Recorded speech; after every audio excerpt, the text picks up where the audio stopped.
I'm afraid of you, she said. And what this lone cowboy did changed everything. On a night when lightning tore the prairie sky apart, 18-year-old Eliza Monroe made a choice that would either save her life or end it. Behind her, a stepfather who'd murdered her mother. Ahead, nothing but darkness and a whispered name. When she collapsed at a stranger's door, soaked in rain and terror, she had no idea the man inside would become the only person she could trust. This is the story of how fear became courage, and how one night in a storm rewrote two broken lives forever. If you want to see how far Eliza's journey takes her, stay until the end, and drop a comment telling me what city you're watching from. I love seeing how far these stories travel. The rain came down like nails. Eliza Monroe pressed herself flat against the horse's neck, her fingers twisted so tightly in its mane that she couldn't feel them anymore. The animal beneath her was panicked, its hooves sliding in the mud with every desperate stride, but she didn't slow down. She couldn't. Behind her, somewhere in the churning darkness of the prairie, men were coming. Men with rifles and lanterns and orders to bring her back. Or worse, orders not to. Lightning split the sky, turning the world white for half a heartbeat. In that flash, Eliza saw it all. The endless flatland stretching out like a black ocean, the rain slashing sideways in silver sheets, the horse's wild eyes rolling back in fear. Then darkness swallowed everything again, and there was only the thunder, the drumming rain, and the pounding of hooves beneath her. She was 18 years old. She had no money, no map, no plan. All she had was a stolen horse, the clothes on her back, and a name her mother had whispered 3 nights before she died. Margaret Hale. Redstone Crossing. Find her, please. Eliza didn't know who Margaret Hale was. She didn't know where Redstone Crossing lay or how far she'd have to ride to reach it. But she knew one thing with absolute certainty. If she stopped now, she would never leave that ranch alive. The storm had begun just after sunset, rolling in from the west with the kind of violence that made animals hide and smart people bolt their doors. Eliza had been waiting for it. She'd watched the clouds build all afternoon from the window of her room, the room her stepfather kept locked from the outside. And she'd known this was her chance, maybe her only chance. 3 days ago, her mother had died. The doctor said it was her heart.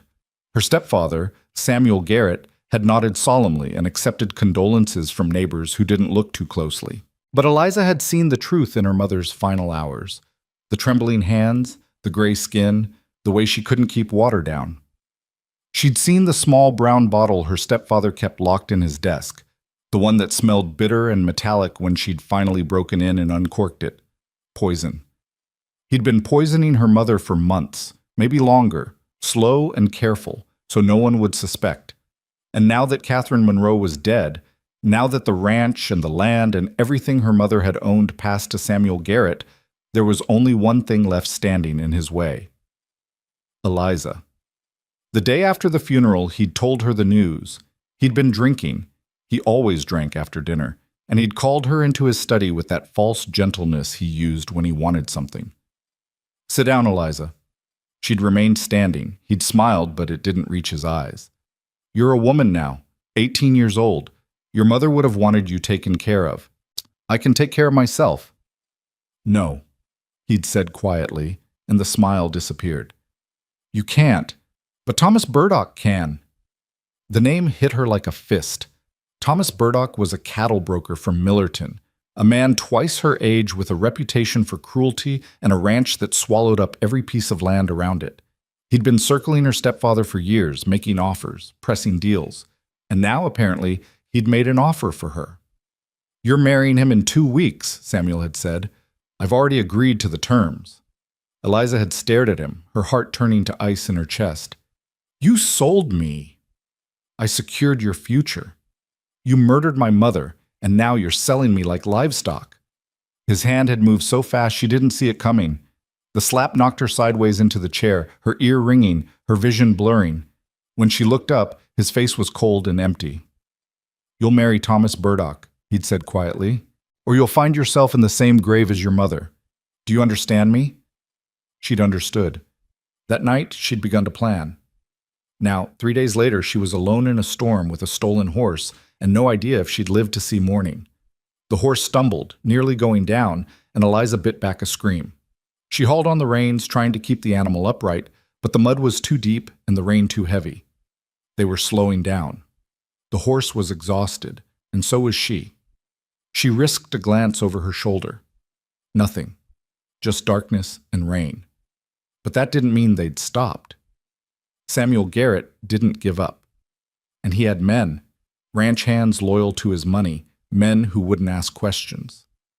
If they caught her out here, in the middle of nowhere, no one would ever know what happened. The thought made her dig her heels into the horse's flanks, urging it forward. "Come on," she whispered, her voice shaking. "Please, just a little farther." But farther to where, she didn't know. North, her mother had said. Redstone Crossing was north. But the prairie was endless, and the storm had swallowed every landmark. She could be riding in circles for all she knew. Another flash of lightning. This time she saw something. A shape, low and dark against the horizon. A building. Hope flared in her chest, sharp and desperate. She turned the horse toward it, urging the animal into a stumbling run. The structure came clearer as they closed the distance. A small cabin, maybe a line shack for route riders, with a thin curl of smoke rising from a chimney. Someone was inside. Eliza's hope twisted into fear. Out here, alone, she had no way of knowing if whoever lived in that cabin would help her or hurt her. She had no weapons, no leverage, no money to offer. She was a girl in a stolen dress on a stolen horse. And if the person inside decided to turn her over to Samuel Garrett, there was nothing she could do to stop them. But the alternative was freezing to death in the rain. She pulled the horse to a stop 20 feet from the cabin door. Her hands were shaking so badly she could barely hold the reins. The windows glowed faintly with firelight, warm and impossibly distant. For a long moment, she just sat there, rain streaming down her face, her body shaking with cold and exhaustion. Then the door opened. A man stood in the doorway, silhouetted against the light. He was tall, broad-shouldered, with a rifle held loosely in one hand. He didn't point it at her, but he didn't lower it either. "Who's there?" His voice was low, rough, cautious. Eliza opened her mouth to answer, but no sound came out. Her throat was too tight, her chest too frozen. The man stepped forward, squinting through the rain. When he saw her, soaked, shivering, barely clinging to the horse, his posture changed. He lowered the rifle and moved toward her. "Jesus," he muttered. "How long have you been out here?" She tried to answer again, but the words wouldn't come. Her hand slipped on the reins. The man reached her just as she started to fall. He caught her, one arm around her waist, steadying her against the horse. "Easy," he said quietly. "I've got you." Eliza looked down at him, her vision swimming. He had dark hair plastered to his forehead, sharp features shadowed by exhaustion, and eyes that held something she hadn't seen in a long time. Kindness. Her voice cracked. "I'm sorry. I didn't know where else to go." "It's all right." He glanced at the horse, then back at her. "Can you stand?" She nodded, even though she wasn't sure. He helped her down from the saddle, his grip firm but careful. When her feet hit the ground, her knees buckled, and he caught her again. "Come on," he said. "Let's get you inside." He led her toward the cabin, one hand on her elbow to keep her upright. The horse followed, too tired to run. When they reached the door, the man paused and looked at her. "I'm not going to hurt you," he said quietly. "But I need to know. Is someone chasing you?" Eliza hesitated, then she nodded. The man's jaw tightened. He glanced out at the storm, scanning the darkness, then nodded once. "All right, get inside. I'll put the horse in the lean-to." He disappeared into the rain, leading the horse away. Eliza stood in the doorway, shaking so hard her teeth rattled, staring into the small cabin. It was simple. A single room with a fireplace, a narrow bed, a table and 2 chairs. Everything was clean and spare, the kind of place that belonged to someone who didn't stay anywhere long. But it was warm, and it was dry. And right now, that was enough. She stepped inside and closed the door behind her. The heat from the fire hit her like a wall, and suddenly her legs wouldn't hold her anymore. She sank down onto the floor, her back against the door, her arms wrapped around herself. For the first time in 3 days, she let herself breathe. The man came back a few minutes later, rain dripping from his coat. He paused when he saw her on the floor, then crossed the room and crouched down in front of her. "You need to get out of those clothes," he said. "You're freezing." Eliza stiffened, her eyes going wide. He held up his hands. "I'm not—" "I'll turn around. There's a blanket on the bed. Wrap yourself in it and sit by the fire. I'll heat some water for coffee." He stood and turned his back, moving to the stove without another word. Eliza watched him for a moment, her heart still pounding.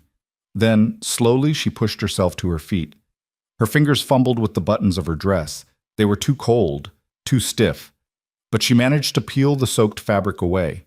She wrapped herself in the heavy wool blanket from the bed and sank down in front of the fire, pulling the blanket tight around her shoulders. The man glanced over his shoulder, saw that she was covered, and nodded. He poured water into a kettle and set it on the stove, then pulled out a tin of coffee and 2 chipped mugs. For a long time, neither of them spoke. The fire crackled. The rain hammered against the roof. Eliza stared into the flames, trying to stop shaking, trying to think. "What's your name?" She looked up. The man was watching her, his expression unreadable. "Eliza," she said quietly. He nodded. "I'm Caleb Ward." "Thank you," she whispered, "for letting me in." Caleb shrugged. "Anyone would have." Eliza thought of her stepfather, of Thomas Burdock, of all the men who'd looked at her like property and never once saw a person. "No," she said. "They wouldn't." Caleb didn't argue. He poured the coffee when it was ready and handed her a mug. She wrapped her hands around it, savoring the warmth. "Who's chasing you?" he asked. Eliza hesitated.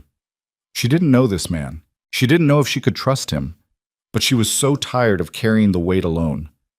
"My stepfather," she said quietly. "Samuel Garrett. He killed my mother, and now he's trying to sell me to a man named Thomas Burdock." Caleb's expression didn't change, but something shifted in his eyes. Something cold. "Sell you." "A marriage arrangement. But it's the same thing." She looked down at her hands. "I ran. I took one of the horses and I ran. If he catches me, he'll—" Her voice broke. "I don't know what he'll do." Caleb was quiet for a moment. Then he set his mug down and leaned forward, his elbows on his knees. "Where were you headed?" "North. There's a place called Redstone Crossing. My mother told me to find a woman there. Margaret Hale. She said Margaret would help me." "Redstone Crossing." Caleb nodded slowly. "That's 2 days' ride from here, maybe 3 in this weather." Eliza's chest tightened. "Do you know it?" "I've been through it a few times. It's a small town, quiet. If this Margaret Hale is there, you'll find her." He paused. "But you can't make that ride alone. Not with men hunting you." "I don't have a choice." "No." Caleb straightened. "But I do." Eliza looked at him confused. He met her gaze, his expression steady. "I'll take you there. Redstone Crossing. I'll make sure you get to this Margaret Hale." Eliza stared at him, her heart pounding. "Why?" "Because you need help," Caleb said simply, "and because no one should have to run alone." Tears burned at the corners of her eyes, but she blinked them back. "You don't know me. You don't owe me anything." "No," Caleb agreed, "but that doesn't matter." For a long moment, they just looked at each other. Then Eliza nodded, her throat too tight to speak. Caleb stood and moved to the window, peering out into the storm. "We'll leave at first light. The rain should break by then. Get some rest." "What about you?" "I'll keep watch." "Caleb, rest," he said quietly. "You're safe here. I promise." Eliza wanted to argue, but exhaustion was dragging her down like a stone. She curled up on the floor in front of the fire, the blanket wrapped around her, and closed her eyes. For the first time in 3 days, she slept without nightmares. Eliza woke to the smell of coffee and bacon. For a moment, she didn't know where she was. The warmth of the fire, the rough wool blanket against her skin, the quiet crackle of wood burning. None of it belonged to the locked room at her stepfather's ranch. Then memory crashed back in, and she sat up fast, her heart hammering. Caleb stood at the stove with his back to her, turning strips of bacon in a cast-iron skillet. Morning light filtered through the window, weak and gray, but the storm had passed. The rain had stopped sometime in the night, leaving behind only the drip of water from the eaves and the soft whisper of wind across the prairie. He glanced over his shoulder when he heard her move. You're awake. Eliza pulled the blanket tighter around herself, suddenly aware that her dress still hung drying by the fire. How long did I sleep? Long enough. He plated the bacon and brought it to the table along with 2 tin cups of coffee. Your clothes are almost dry. We'll leave in an hour. She stood slowly, testing her legs. Her whole body ached. Muscles she didn't know she had were screaming from the hard ride and the cold. But she was alive. That was more than she'd expected last night. Caleb gestured to the table. Eat. It's a long ride to Redstone Crossing. Eliza hesitated, then moved to the table and sat down. The bacon was crispy and hot, the coffee strong and bitter. She ate quickly, trying not to think about how hungry she'd been, or how long it had been since she'd had a real meal. At her stepfather's ranch, she'd been eating alone in her room for weeks, picking at whatever the housekeeper brought her. Caleb sat across from her, sipping his coffee and watching the window. He didn't talk much, didn't ask questions, didn't push. There was something careful about him, like a man who'd learned to keep his distance from other people's pain. Why do you live out here alone? The question slipped out before Eliza could stop it. Caleb's eyes shifted to her, unreadable. I ride routes for the cattle companies. Check fences, move strays, keep an eye on things. It's solitary work. Do you like it that way? He was quiet for a moment. I used to have a family, a wife and a daughter. They died 4 years ago. Fever took them both in the same week. His voice was flat, factual, like he was reporting something that had happened to someone else. After that, I didn't see much point in staying anywhere that reminded me of them. So I ride. Eliza's chest tightened. I'm sorry. Caleb shrugged. It's been 4 years. You learn to live with it. He drained his coffee and stood. Finish eating. I'll saddle the horses. He pulled on his coat and went outside, leaving Eliza alone with the weight of his words. She understood that kind of grief, the kind that carved you hollow and made everything else seem distant and unimportant. She'd felt it when her mother died, when she realized she was truly alone in a house with a man who wanted her dead or gone. She finished the bacon and dressed quickly, pulling on her clothes even though they were still slightly damp.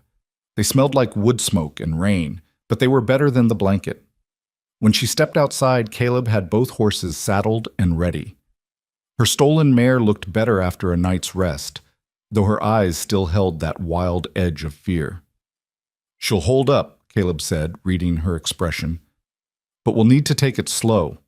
The ground's soft from the rain, and if your stepfather's men are still out looking, we don't want to leave an easy trail. Eliza nodded and climbed into the saddle. Her body protested every movement, but she gritted her teeth and pushed through it. Caleb swung up onto his own horse, a sturdy dun gelding with the calm disposition of an animal used to long, lonely miles, and turned north. They rode in silence for the first hour. The prairie stretched out around them, endless and empty under a low gray sky. The storm had turned everything to mud, and their horses picked their way carefully through the soft ground. Eliza kept glancing over her shoulder, expecting to see riders on the horizon, but there was nothing. Just grass and sky and the relentless emptiness of the land. Tell me about Margaret Hale, Caleb said eventually. Eliza looked at him, grateful for the distraction. I don't know much. My mother only mentioned her once, right before she died. She said Margaret was her closest friend, that they'd grown up together before my mother married my father. Your real father? Yes. He died when I was 10, a riding accident. Eliza's voice went quiet. After that, my mother was alone. Samuel Garrett worked as the ranch foreman. He was kind to her at first, helpful. She married him 2 years later. She swallowed hard. I think she was lonely. I think she wanted someone to help carry the weight. But Samuel didn't want to help. He wanted to own. Caleb's jaw tightened, but he didn't interrupt. He started small, Eliza continued. Little rules. Where my mother could go, who she could see. He let go of the ranch hands my father had trusted and brought in his own men. He took over the finances, and then my mother started getting sick. Just a little at first, headaches, tiredness, but it got worse over the months. The doctor couldn't figure out what was wrong. But you did. Eliza nodded. I found the poison 3 days before she died. A bottle in his desk drawer. I didn't know what it was at first, but it smelled wrong, bitter, like metal and chemicals. I looked it up in one of my father's old books. Arsenic. Her voice shook. He'd been poisoning her for months, slow enough that no one would suspect. Caleb's knuckles went white on the reins. Did you confront him? No, I was too afraid. And I thought if I could just get my mother away from him, if I could get her to a real doctor, maybe she'd survive. But she died before I could do anything. Tears burned at Eliza's eyes, but she blinked them back. The last thing she said to me was Margaret's name. She told me to find her. She said Margaret would know what to do. Then that's what we'll do. They rode on through the morning, the horses settling into a steady rhythm.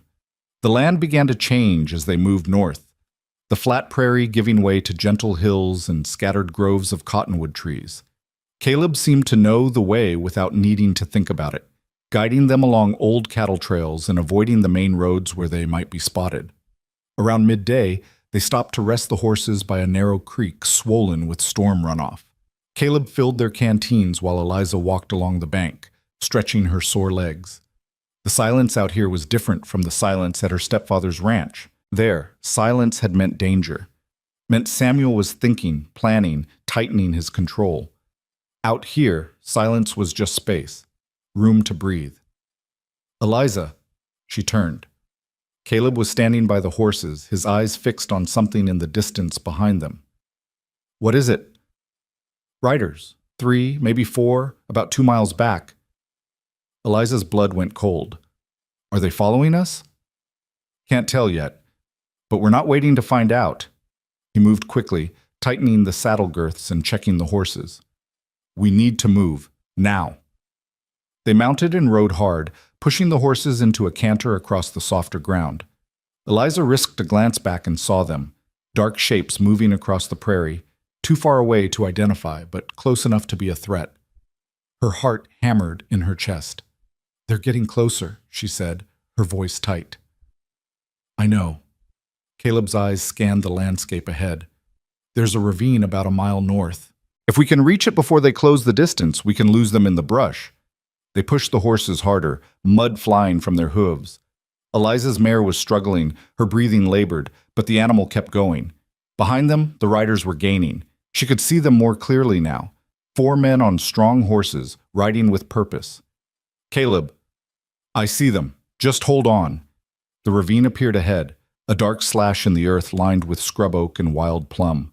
Caleb led them down into it at a reckless pace, the horses sliding on the steep slope.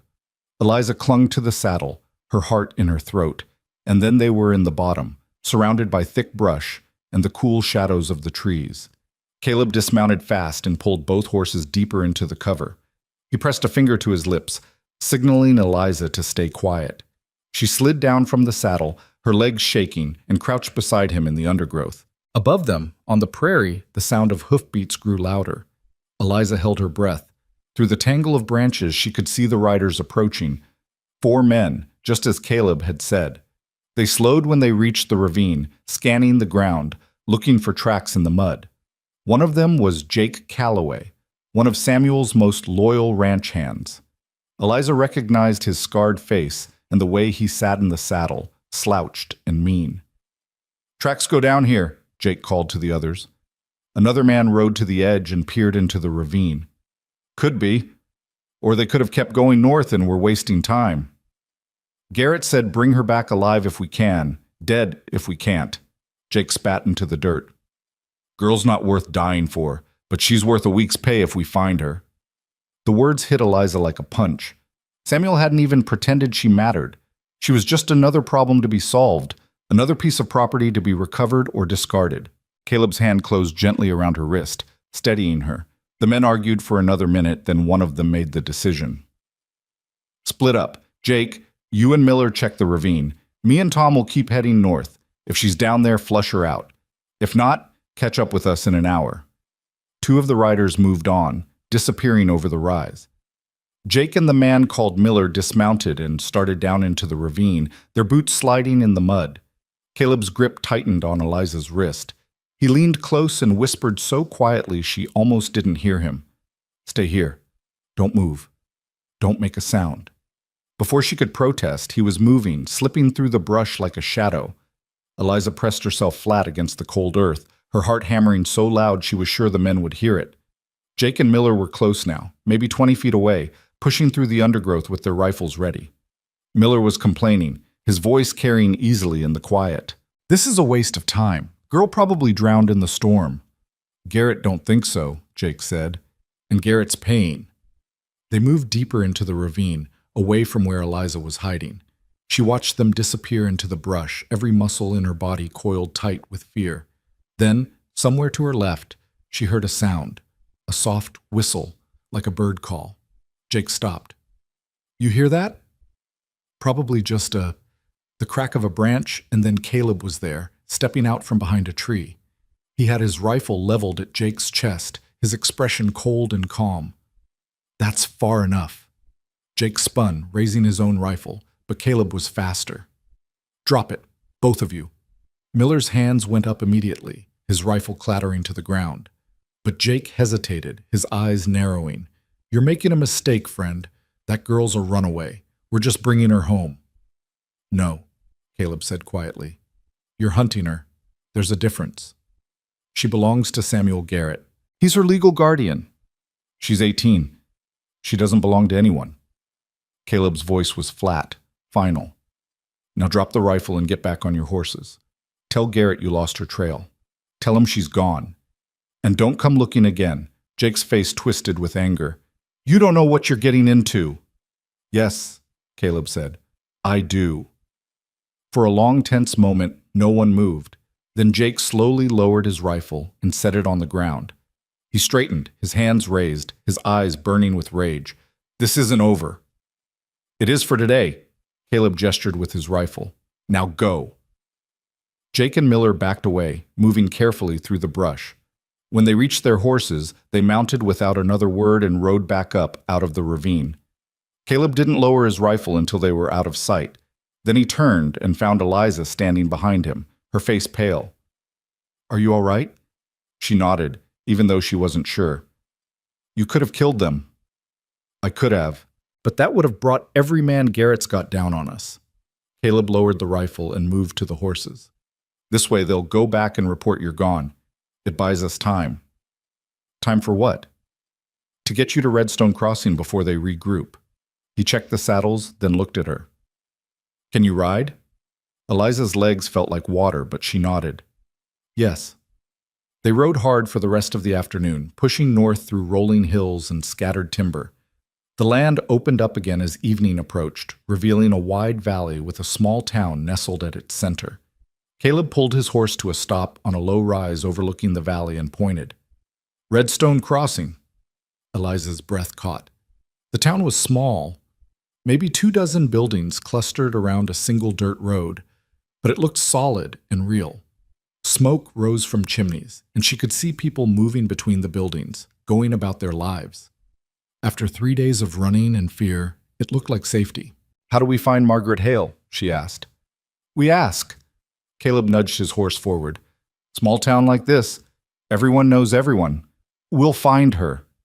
They rode down into the valley as the sun began to set, painting the sky in shades of orange and gold. The town grew larger as they approached, and Eliza could make out details now. A general store, a blacksmith's forge, a small church at the far end of the street. People stopped to watch them ride past, curious but not unfriendly. Caleb pulled up in front of the general store and dismounted. An older man sat on the porch, smoking a pipe, and watching the street with the patient air of someone who had nowhere else to be. "Evening," Caleb said. The man nodded. "Evening. You folks passing through?" "Looking for someone, actually, a woman named Margaret Hale. You know her?" The man's eyes sharpened with interest. "Margaret? Sure.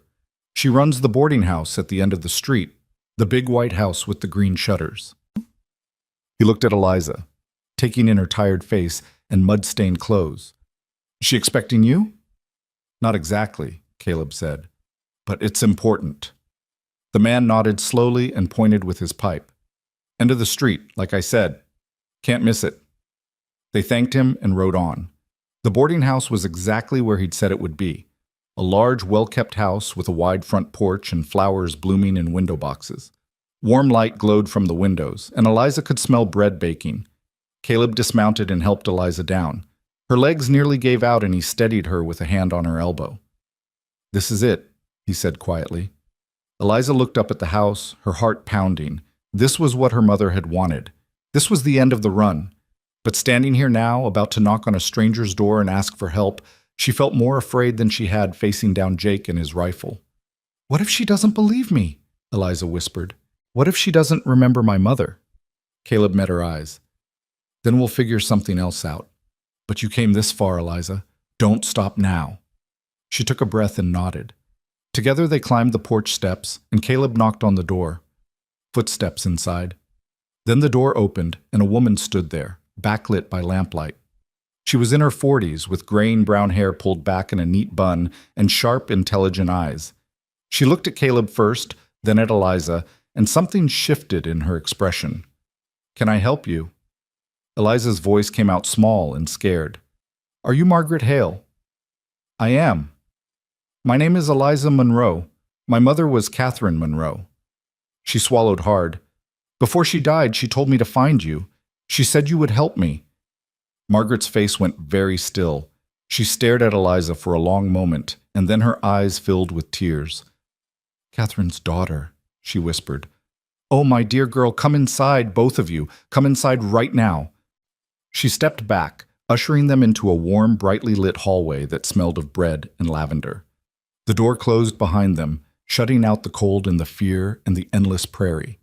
For the first time in days, Eliza felt something she'd almost forgotten. Hope. Margaret Hale didn't ask questions right away.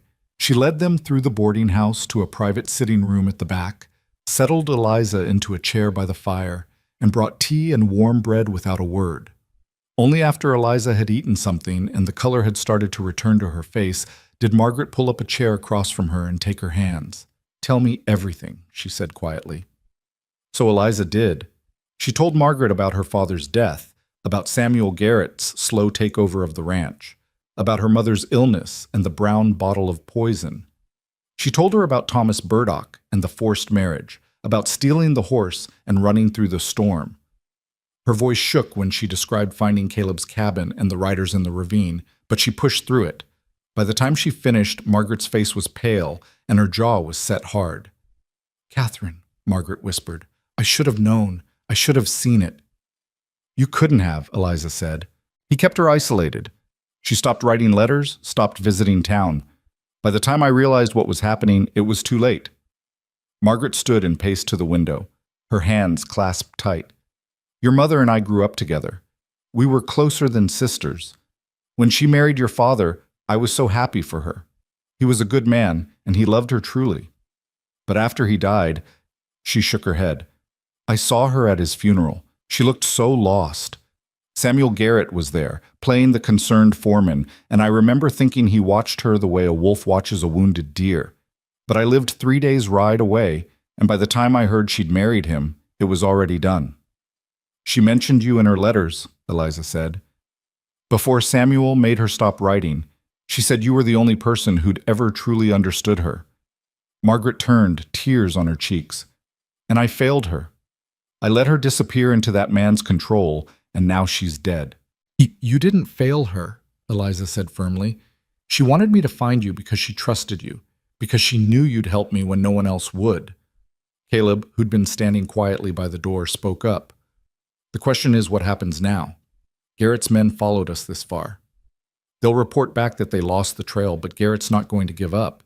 He's got too much to lose." Margaret wiped her eyes and straightened her shoulders. "Then we make sure he loses it all. Eliza, do you have any proof of what he did?" "The poison bottle. I took it from his desk before I ran. It's in my saddlebag." Margaret's eyes went sharp. "That's evidence, real evidence. With that and your testimony, we can bring this to the sheriff." "Will he listen?" Eliza asked. "Samuel Garrett owns half the county. He has money and influence." "Sheriff Holland is a good man," Margaret said. "He's not perfect, but he's honest, and he doesn't like bullies. If we present him with the facts, he'll act on them." She looked at Caleb. "How much of a head start do we have?" "A day, maybe 2. Garrett's men will need time to regroup and figure out where we went, but once they do, they'll come here, and they won't come polite." Margaret nodded slowly. "Then we need to move fast. Eliza, you'll stay here tonight. Get some real rest. Tomorrow morning, we'll go to the sheriff together. Eliza felt the weight on her chest lighten just slightly. For the first time since her mother died, she wasn't alone. That night, Margaret gave her a proper room with a real bed, clean sheets, and a lock on the door that Eliza could control herself. She slept deeply, exhausted down to her bones. And when she woke the next morning, sunlight was streaming through the window and the smell of bacon and eggs drifted up from the kitchen. She dressed in clean clothes Margaret had provided, a simple blue dress that fit reasonably well, and went downstairs. Caleb was already at the kitchen table, eating breakfast and talking quietly with Margaret. He looked up when Eliza entered, and something in his expression eased. "Morning?" "Morning." Eliza sat down and Margaret slid a plate in front of her. "Eat up," Margaret said. "We're going to see the sheriff in an hour." Eliza's stomach clenched, but she forced herself to eat. The food was good, better than anything she'd had in months, but it sat heavy in her stomach. When they finished, Margaret retrieved the poison bottle from Eliza's saddlebag, wrapped it carefully in cloth, and tucked it into her handbag. "Ready?" she asked. Eliza nodded, even though she wasn't sure. The three of them walked down the main street of Redstone Crossing, drawing curious looks from the townspeople. The sheriff's office was a small building near the center of town, with a single jail cell visible through a barred window. Margaret knocked once and pushed the door open. Sheriff Tom Holland sat behind a scarred wooden desk, reading through a stack of papers. He was a man in his 50s with gray hair and the weathered face of someone who'd spent most of his life outdoors. He looked up when they entered, his expression shifting from mild curiosity to attention when he saw Margaret. "Margaret, wasn't expecting you this morning." "Tom, we need to talk. This is Eliza Monroe and Caleb Ward. Eliza has something to report, and it's serious." Holland set down his papers and gestured to the chairs in front of his desk. "All right, have a seat and tell me what's going on." Eliza sat down, her hands clasped tight in her lap. For a moment she couldn't find her voice. Then Caleb's hand settled gently on her shoulder, and she took a breath. "My stepfather, Samuel Garrett, murdered my mother, and now he's trying to force me into a marriage to cover it up." Holland's eyebrows rose, but he didn't interrupt. "That's a serious accusation, Miss Monroe. You'd better start from the beginning." So she did. She told him everything. The same story she'd told Margaret, but with more details this time. She described her mother's symptoms, the way they'd worsened over months, the doctor's confusion. She told him about finding the poison and about Samuel's threat after the funeral. When she was done, Margaret pulled the wrapped bottle from her handbag and set it on the desk. "This is the poison Eliza found in Garrett's desk. Arsenic, if I'm not mistaken." Holland unwrapped the bottle carefully and held it up to the light. His expression was grim.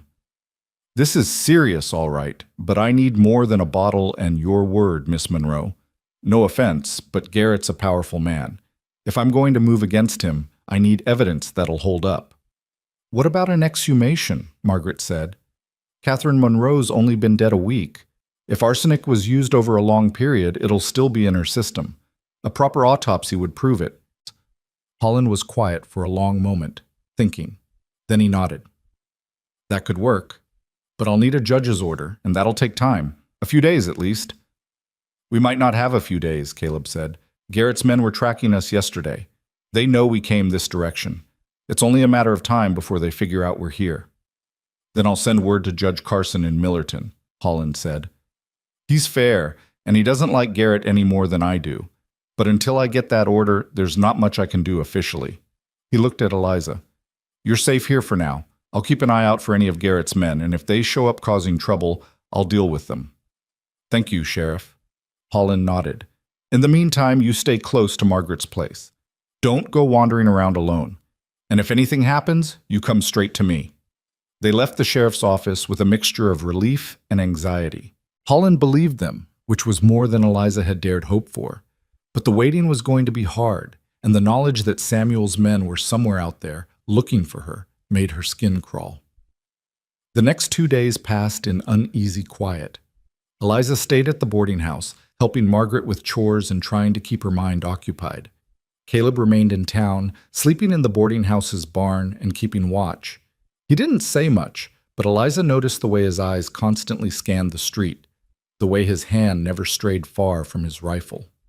On the third morning, everything changed. Eliza was helping Margaret hang laundry in the backyard when she heard the sound of horses. A lot of them. She turned toward the front of the house just as Caleb came running around the corner. "They're here," he said, his voice tight. "6 riders just came into town. Samuel Garrett's leading them." Eliza's blood turned to ice. "He came himself?" "Looks like it. They're heading for the sheriff's office right now." Margaret dropped the sheet she was holding. "Stay here, both of you. I'll go see what's happening." "Margaret, stay here," she repeated firmly, and hurried toward the front of the house. Eliza and Caleb exchanged a look, then followed at a distance, staying out of sight. They watched from the corner of the building as Margaret crossed the street toward the sheriff's office, where 6 horses stood tied to the hitching post. Through the window, Eliza could see Samuel Garrett standing in front of Sheriff Holland's desk, his face red with anger. "I want my stepdaughter returned to me immediately," Samuel was saying, his voice loud enough to carry through the door. "She's a runaway and a thief. She stole one of my horses and ran off 3 nights ago. I have every right to take her home." "She's 18, Holland said calmly. "She's of legal age. She can go where she pleases. She's disturbed, unstable. Her mother just died, and she's not in her right mind. I'm her legal guardian, and I'm responsible for her welfare." "That's interesting," Holland said, "because she tells a very different story. She says you murdered her mother and tried to sell her into a forced marriage." Samuel's face went white, then red. "That's a lie. A malicious, insane lie." "Maybe, but I've requested an exhumation order for Catherine Monroe's body. If there's nothing to hide, the autopsy will clear you. If there is something to hide—" Holland let the sentence hang. Samuel's hands clenched into fists. "You have no right." "I have every right when there's probable cause to suspect a crime." Holland stood, his hand resting on his gun belt. "Now, I'm going to ask you nicely to leave town, Mr. Garrett. Your stepdaughter is under my protection. If you try to take her by force, I'll arrest you and every man you brought with you." For a moment, Eliza thought Samuel might actually leave. Then his expression changed, hardening into something cold and calculating. He turned and walked out of the office, his men following, but he didn't mount his horse and ride away. Instead, he stood in the middle of the street and raised his voice. "Eliza Monroe, I know you're here. Come out and face me." Eliza's heart hammered. Beside her, Caleb's hand closed around her arm. "Don't." "Come out now," Samuel shouted, "or I'll tear this town apart until I find you." Margaret appeared in the street, positioning herself between Samuel and the boarding house. "You need to leave, Samuel Garrett, right now."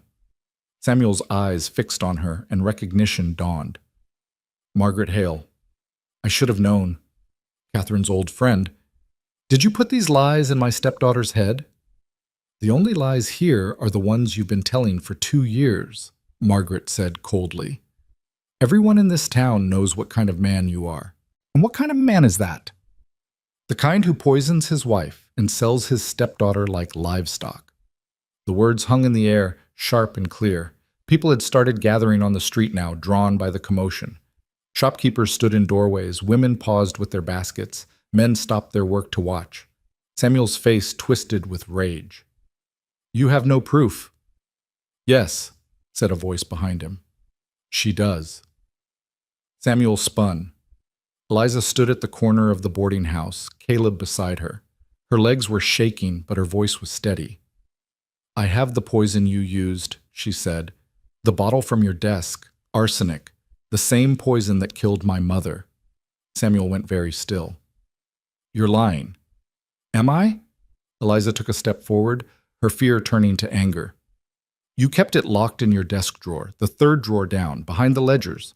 A brown glass bottle with no label. You added it to her tea every evening for months. I watched you do it, even though I didn't understand what I was seeing until it was too late." "You're insane. Grief has driven you mad." "Maybe grief has driven me to finally tell the truth." Eliza's voice rose, carrying across the street to every person watching. "You murdered my mother so you could take her ranch. And when I became a problem, you tried to sell me to Thomas Burdock to get me out of the way. But I won't disappear quietly. I won't let you bury the truth the way you buried her." Samuel's hand moved toward his gun. Caleb was faster. He stepped in front of Eliza, his rifle leveled at Samuel's chest. "Don't!" The 5 men with Samuel moved their hands toward their own weapons, but Sheriff Holland was there now, his gun drawn, flanked by 2 deputies who'd emerged from nearby buildings. "That's enough," Holland said sharply. "Everybody calm down and nobody draw." The street went silent. Eliza could hear her own heartbeat, could feel the weight of 100 eyes watching. Samuel's face was a mask of fury, but he slowly raised his hands away from his gun. "This isn't over." "Yes," Eliza said quietly. "It is. The sheriffs requested an exhumation. They're going to examine my mother's body. When they find the arsenic, everyone will know what you did. Your money won't protect you. Your influence won't save you. You're going to pay for what you did to her." "You little—" "Enough," Holland cut in. "Mr. Garrett, you and your men are leaving, now. And if I see any of you in Redstone Crossing again before the judge makes his ruling, I'll arrest you for disturbing the peace and threatening a witness. Are we clear?" Samuel stared at Eliza, his eyes full of hate. Then he turned and mounted his horse. His men did the same. "This isn't over," he said again. "Not by a long way." He wheeled his horse and rode out of town, his men following. The thunder of hoofbeats faded into the distance, and slowly, the tension in the street began to ease. Eliza's knees gave out. Caleb caught her before she fell, his arms steady around her. "I've got you." "I did it," she whispered. "I actually did it." "You did," he said quietly. "You stood up to him. You told the truth." Margaret hurried over, her face pale but proud. "You were so brave, Eliza." "I was terrified." "Brave and terrified aren't opposites, dear girl. They go hand in hand." Margaret looked at Sheriff Holland. "What happens now?" "Now we wait for the judge's order," Holland said. "Could be a few more days, but after that little scene, I'd say we've got plenty of witnesses who'll testify to Garrett's character." He looked at Eliza. "You all right, Miss Monroe?" Eliza nodded, even though she was shaking. "I'm all right." "Good, because you just made a very dangerous enemy. But you also made it a hell of a lot easier to build a case against him." Holland tipped his hat. "Stay safe and stay close." He walked back to his office, and slowly the crowd dispersed, people returning to their lives but casting glances back at Eliza. Some curious, some sympathetic, some admiring. Margaret took Eliza's arm. "Come inside. You need to sit down." They went back to the boarding house, and Margaret made tea while Caleb checked the doors and windows. Eliza sat by the fire, her hands wrapped around the warm cup, trying to process what had just happened. She'd faced Samuel Garrett in front of the whole town. She'd accused him publicly, and he hadn't been able to deny it convincingly. For the first time since her mother died, she felt like she had power. But she also knew Samuel wouldn't give up. Men like him never did. "He'll try something else," she said quietly. "He won't just walk away." Caleb sat down across from her. "Probably not. But he's been exposed now. Everyone in this town heard what you said. If anything happens to you, he's the first person they'll suspect. That won't stop him if he's desperate enough." "No," Caleb agreed. "But we'll be ready." Margaret set down her own tea and looked between them. "There's something else we need to consider. Even if the autopsy proves arsenic poisoning, proving Samuel administered it might be difficult. We need more than the bottle and Eliza's testimony." "What about the housekeeper?" Eliza said suddenly. "Mrs. Chen.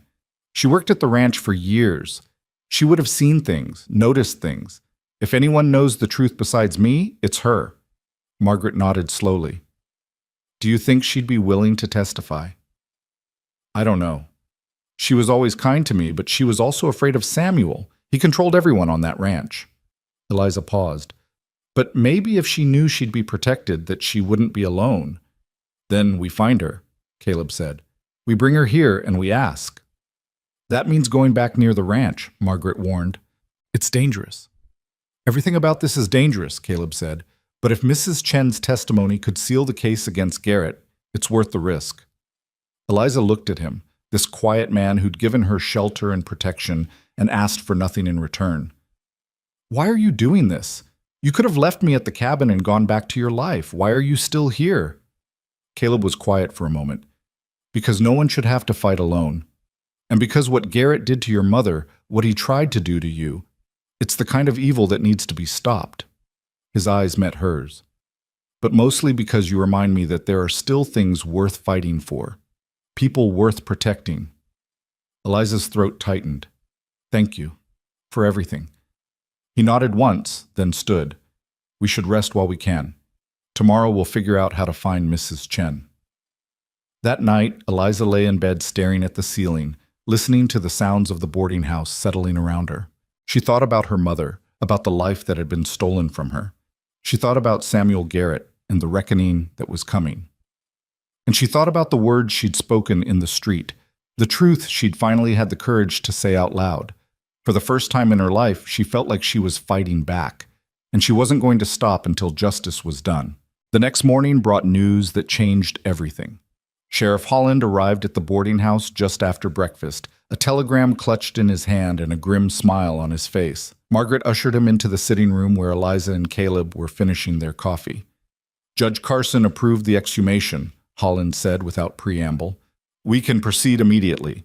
The county medical examiner is traveling from Millerton today. He'll be here by tonight, and we'll conduct the examination tomorrow morning." Eliza's cup rattled against the saucer as she set it down. "That fast?" "Carson's known Garrett for years, doesn't trust him.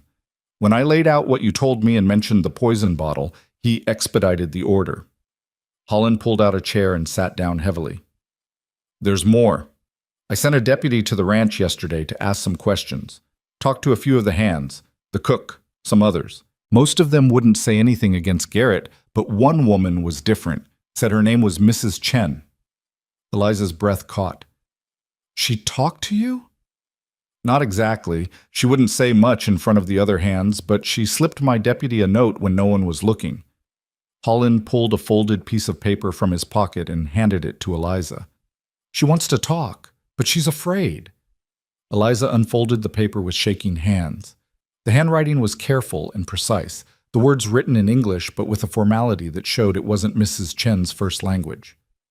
"I know the truth about Mrs. Catherine. I saw things. I will tell if someone keeps me safe. I cannot stay at ranch. He will know I talked. Please help me. I have nowhere to go." Eliza's eyes burned with tears. "She saw. She knows." "The question is, how do we get her out of there without Garrett finding out?" Caleb said. "If he suspects she's going to testify against him, he'll make sure she disappears." Holland nodded. "That's the problem. The ranch is 10 miles south of here. Garrett's got men watching the roads. If we write an official, he'll know something's up. If we try to sneak her out and get caught, it could get ugly." "What if she came here on her own?" Margaret suggested. "If she had a reason to come to town, something that wouldn't raise suspicion." "Like what?" Holland asked. Eliza thought for a moment, then straightened. "Mrs. Chen used to come to town once a month to buy supplies for the kitchen, fabric and spices, things she couldn't get from the ranch stores. She'd take the wagon and spend most of the day here. When's she due to come next?" "I don't know. I lost track of time." Eliza looked at Margaret. "Is there a dry goods store in town, somewhere she'd usually shop?" "Perkins General Store," Margaret said. "Let me go ask Albert if he remembers when she usually comes in." She hurried out, and they waited in tense silence. 5 minutes later, Margaret returned slightly out of breath. "Albert says she comes the second Wednesday of every month. That's tomorrow." Holland leaned back in his chair, thinking. "All right, so we wait for her to come to town, approach her at the store, and offer her protection. If she agrees to testify, we bring her here and keep her safe until the hearing."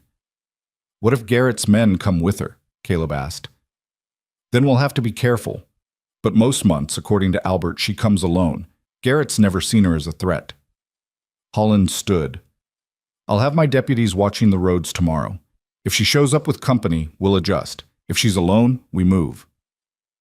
After the sheriff left, Eliza paced the sitting room, too anxious to sit still. Mrs. Chen had been one of the few people at the ranch who'd shown her any kindness after her mother died. She'd brought Eliza extra food when Samuel locked her in her room, had whispered quiet words of comfort when no one else was listening. If anyone deserved protection, it was her. "She's risking everything," Eliza said quietly. "If Samuel finds out she wrote that note, if he suspects she'll testify." "We won't let anything happen to her," Caleb said. He was cleaning his rifle by the window, his movements methodical and calm. Tomorrow, we get her to safety. Then we let the truth come out. That evening, the medical examiner arrived from Millerton. Dr. Harrison was a thin, serious man in his 60s with wire-rimmed spectacles and the careful manner of someone who'd spent his life dealing with death. Sheriff Holland brought him to the boarding house to meet Eliza and hear her account firsthand. Dr. Harrison listened without interruption as Eliza described her mother's symptoms, the timeline of her illness, and the discovery of the poison. When she finished, he asked a few pointed questions about her mother's medical history, then nodded. Based on what you've told me, chronic arsenic poisoning is entirely consistent with the symptoms. If your stepfather was administering small doses over several months, there should be significant accumulation in the tissue and bone. He cleaned his spectacles carefully. The examination will take several hours, but if arsenic is present, I'll find it. How soon will you know? Margaret asked. I'll conduct the examination tomorrow morning. Initial results should be available by afternoon. Full analysis will take longer, but I'll know enough to file a preliminary report by evening. And if you find arsenic? Eliza asked, her voice small. Then Sheriff Holland will have grounds for an arrest warrant, and you'll have the evidence you need to see justice done. Dr. Harrison's expression softened slightly. I'm sorry for your loss, Miss Monroe. No one should have to fight this hard for the truth. Eliza nodded, unable to speak past the tightness in her throat. The next morning dawned cold and gray. Eliza barely slept, her mind churning with possibilities and fears. What if Mrs. Chen didn't come? What if Garrett had already discovered the note? What if something went wrong? She dressed and went downstairs to find Margaret already in the kitchen, preparing breakfast with nervous efficiency. Caleb sat at the table, coffee in hand, watching the street through the window. Any sign of her yet? Eliza asked. Too early. If she follows her usual pattern, she won't arrive until mid-morning. Caleb glanced at her. Eat something. You're going to need your strength. Eliza forced down some eggs and toast, though it tasted like ash in her mouth. The waiting was unbearable. She kept thinking about Dr. Harrison at the cemetery, about what he might find when he examined her mother's body. She kept thinking about Mrs. Chen making the long journey from the ranch, not knowing what awaited her. Around 10 o'clock, Sheriff Holland appeared at the door. She's here. Just pulled up to Perkins' store with the wagon. She's alone. Eliza's heart leaped. Can I go with you? Better if you don't, Holland said. She knows you, but seeing you might spook her. Let me approach first, make sure she understands she's safe. Then we'll bring her here. Eliza wanted to argue, but she knew he was right. She nodded and watched from the window as Holland crossed the street to the general store. Through the glass front, she could see Mrs. Chen inside, examining bolts of fabric. The sheriff entered casually, browsing the shelves, waiting for the right moment. Margaret came to stand beside Eliza, her hand resting gently on Eliza's shoulder. She'll be all right. Tom knows what he's doing. They watched as Holland approached Mrs. Chen. The older woman stiffened, her eyes going wide, but Holland spoke quietly, his posture unthreatening. After a moment, Mrs. Chen glanced toward the door, then nodded. Holland guided her outside, and together they walked across the street to the boarding house. Eliza met them at the door. Mrs. Chen's eyes filled with tears the moment she saw Eliza. Miss Eliza, you are safe. Thank heaven, you are safe. Mrs. Chen. Eliza took the older woman's hands, feeling how cold and trembling they were. Come inside, please. They settled in the sitting room and Margaret brought tea. Mrs. Chen held the cup in both hands, her whole body shaking. She was a small woman in her 50s, originally from China, who'd come to America as a young bride and lost her husband to a mining accident 10 years ago. She'd worked at the Monroe Ranch ever since, keeping to herself and doing her job with quiet efficiency. You wrote me a note, Holland said gently. You said you know the truth about what happened to Catherine Monroe. Mrs. Chen nodded, tears spilling down her cheeks. I should have spoken sooner. I should have stopped him, but I was afraid. I am still afraid. You're safe here, Margaret assured her. We won't let anything happen to you. Mrs. Chen looked at Eliza, her expression full of grief and guilt. Your mother was kind to me, always kind. When other people looked through me, she saw me. She asked about my life, my family in China. She treated me like a person, not just a servant. She spoke highly of you. Eliza said softly. She trusted you. I did not deserve her trust. I saw what he was doing, and I said nothing. Mrs. Chen's voice broke. I watched him make her tea every evening, always the same time, always from the same pot. He kept that pot locked in his study, brought it out only for her. One night, I saw him add something to it before he poured, a few drops from a small bottle. He did not know I was watching. Eliza's hands clenched. Did you see what was in the bottle? No, but after I went to his study when he was out, I found the bottle in his desk. It had no label, but it smelled wrong, like metal and bitter chemicals. I was afraid to take it, afraid he would know, but I wrote down what I saw, kept a record of the dates and times. Every time he gave her that tea, I wrote it down. Sheriff Holland leaned forward. You kept a record? Do you still have it? Mrs. Chen reached into her coat and pulled out a small cloth-bound notebook. Her hand shook as she handed it to him. Everything is here. 4 months of dates and notes. I knew it was wrong what he was doing, but I did not know how to stop it. I did not know who would believe a woman like me against a man like him. Holland opened the notebook and scanned the pages, his expression growing darker. This is detailed. Times, dates, observations about Mrs. Monroe's condition. This is evidence, Mrs. Chen. Powerful evidence. After Mrs. Catherine died, I thought maybe it was finished. Maybe he would stop. Mrs. Chen looked at Eliza, fresh tears flowing. But then I heard him talking to Mr. Burdock. Heard him say he would marry you off quickly, get you out of the way so no one could ask questions. I knew then that you were in danger. When you ran, I prayed you would find somewhere safe. And when the sheriff's deputy came asking questions, I knew I had to speak. You did the right thing, Eliza said, her own voice thick with emotion. You're doing the right thing now. Mrs. Chen shook her head. I should have done it sooner. I should have saved her. He would have killed you too, Margaret said firmly. Samuel Garrett is a dangerous man. You did what you had to do to survive. No one blames you for that. Holland closed the notebook carefully. Mrs. Chen, I need you to testify about what you saw. With this notebook and your testimony, combined with the medical examiner's findings and the poison bottle Miss Monroe found, we'll have a case strong enough to convict Garrett. But I need to know you're willing to stand up in court and tell the truth. Mrs. Chen's face was pale, but she nodded. I will testify. Mrs. Catherine deserves justice, and Miss Eliza deserves to be free of that man. Then you'll stay here with Margaret until the trial, Holland said. I'll post a deputy outside to make sure Garrett doesn't try anything.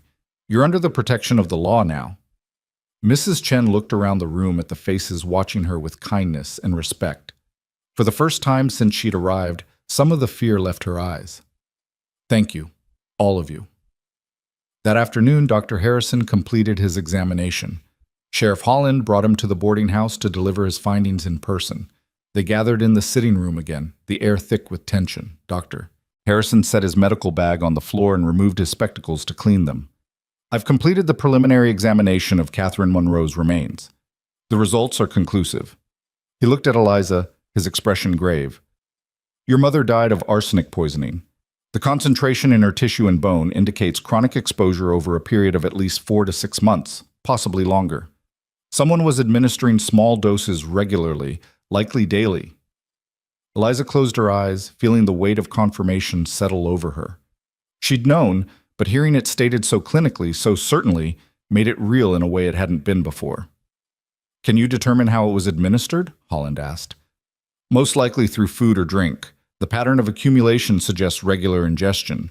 Combined with Miss Monroe's testimony about the evening tea and Mrs. Chen's observations, I'd say that was the delivery method. Will your findings hold up in court? Absolutely. I'll prepare a full report with detailed analysis. Any competent medical professional will reach the same conclusion. Dr. Harrison put his spectacles back on. Samuel Garrett murdered his wife slowly and deliberately. There's no question about it. Holland stood. Then I'm issuing an arrest warrant. I'll take 2 deputies and ride out to the Garrett ranch immediately. Be careful, Caleb said. He's got 5 or 6 men out there, and they're loyal to his money. I know, but I've got the law on my side now, and hard evidence. If he resists, I'll bring in the federal marshal. Holland looked at Eliza. This is almost over, Miss Monroe. One way or another, Garrett's going to answer for what he did. They watched Holland leave, his stride purposeful and determined. Eliza sank into a chair, suddenly exhausted. Mrs. Chen sat beside her and took her hand. "Your mother would be proud of you," the older woman said quietly. "You are braver than you know." "I'm not brave, I'm terrified." "Being brave does not mean you are not afraid. It means you do what is right, even when you are afraid." Mrs. Chen squeezed her hand. "You stood up to him.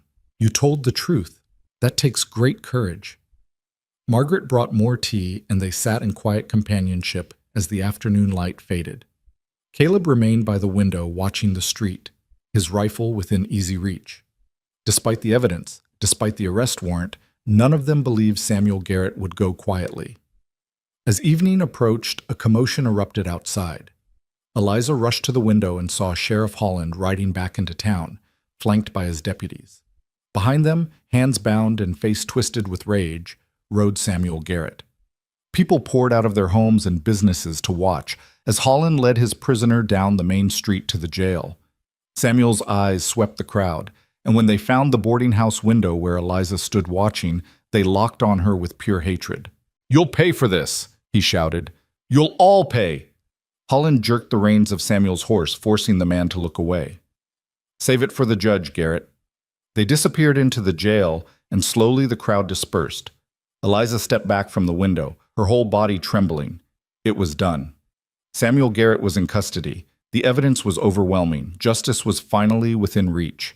But as she stood there in the fading light, she couldn't shake the feeling that the worst wasn't over yet. That night, Eliza barely slept again. She kept replaying the moment Samuel's eyes had found hers, the rage and malice in his expression. Men like him didn't accept defeat gracefully. Even behind bars, he'd find a way to lash out. The next morning brought more news. Sheriff Holland arrived looking grim. "Garrett made bail," he said without preamble. "Judge Carson set it high, but Garrett had the money. He's out." Eliza felt the blood drain from her face. "He's out? How can he be out?" "The law's the law, Miss Monroe. He's not a flight risk, and he hasn't been convicted yet. He's ordered to remain in the county and check in with my office daily until the trial." Holland's jaw tightened. "I don't like it any more than you do, but my hands are tied." "What about Mrs. Chen? What about me? We're witnesses. He could—" "I know what he could do. That's why I've got deputies watching this house around the clock. And I've made it very clear to Garrett that if anything happens to either of you, he'll be the first person I come for." Holland paused. "The trial's been set for 2 weeks from now. Until then, you stay here, stay safe, and let the law do its work." After he left, Margaret bolted the doors and drew the curtains. Mrs. Chen retreated to her room, her earlier courage replaced by visible fear. Caleb checked and rechecked every window, every door, every possible entry point. "He won't try anything obvious," Caleb said. "Not with deputies watching, but we stay alert anyway." The days that followed were tense and claustrophobic. Eliza felt like a prisoner in the boarding house, watching the street through gaps in the curtains, jumping at every sound. She saw Samuel twice, riding past slowly on his horse, his eyes fixed on the house like he could see through the walls. But he didn't approach. He didn't try anything. He simply waited. The trial began on a cold Monday morning 2 weeks after his arrest. The courthouse was packed with spectators, drawn by the scandal and the drama. Eliza sat in the front row with Margaret on one side and Caleb on the other, her hands clasped so tightly her knuckles were white. Samuel sat at the defense table with his lawyer, a slick man from Millerton named Dalton, who specialized in defending wealthy clients. He looked confident, almost bored, like this was just another case he'd win through money and influence. Judge Carson called the court to order, and the prosecutor, a stern woman named Helena Marsh, presented the case. She was methodical and thorough, laying out the evidence piece by piece. The poison bottle, analyzed and confirmed as arsenic. Dr. Harrison's testimony about the autopsy findings and the evidence of chronic poisoning. Eliza's testimony about discovering the bottle and witnessing her mother's decline. When Eliza took the stand, she felt Samuel's eyes boring into her. But she didn't look at him. She looked at Judge Carson and told the truth, clearly and calmly, answering every question the prosecutor asked. Then came Mrs. Chen's testimony. The older woman was terrified, her voice shaking as she described what she'd seen. But she didn't waver. She presented her notebook, explained her observations, and confirmed that Samuel Garrett had been adding something to Catherine Monroe's tea for months before she died. Dalton tried to discredit her during cross-examination, suggesting she was a disgruntled employee seeking revenge, that her English wasn't good enough to understand what she'd seen, that her notebook could have been fabricated. But Mrs. Chen held firm, her quiet dignity and obvious sincerity more powerful than any of his attacks. The trial lasted 3 days. When it was finally time for closing arguments, Prosecutor Marsh stood and addressed the jury with quiet intensity. Samuel Garrett murdered his wife for money and control. He poisoned her slowly, carefully, so no one would suspect. And when his stepdaughter discovered the truth, he tried to silence her too. The evidence is overwhelming. The testimony is clear. Catherine Monroe deserves justice, and you, the jury, have the power to give it to her. The jury deliberated for 4 hours. When they returned, their faces were solemn. "Has the jury reached a verdict?" Judge Carson asked. The foreman stood. "We have, Your Honor. We find the defendant, Samuel Garrett, guilty of murder in the first degree." The courtroom erupted. Samuel lunged to his feet, shouting denials and threats, but the bailiffs restrained him. Judge Carson slammed his gavel, calling for order. Eliza sat frozen, tears streaming down her face. Beside her, Margaret was crying too, and Mrs. Chen had her face in her hands. Caleb's hand found Eliza's and squeezed gently. "It's over," he said quietly. "It's really over." Judge Carson sentenced Samuel Garrett to hang.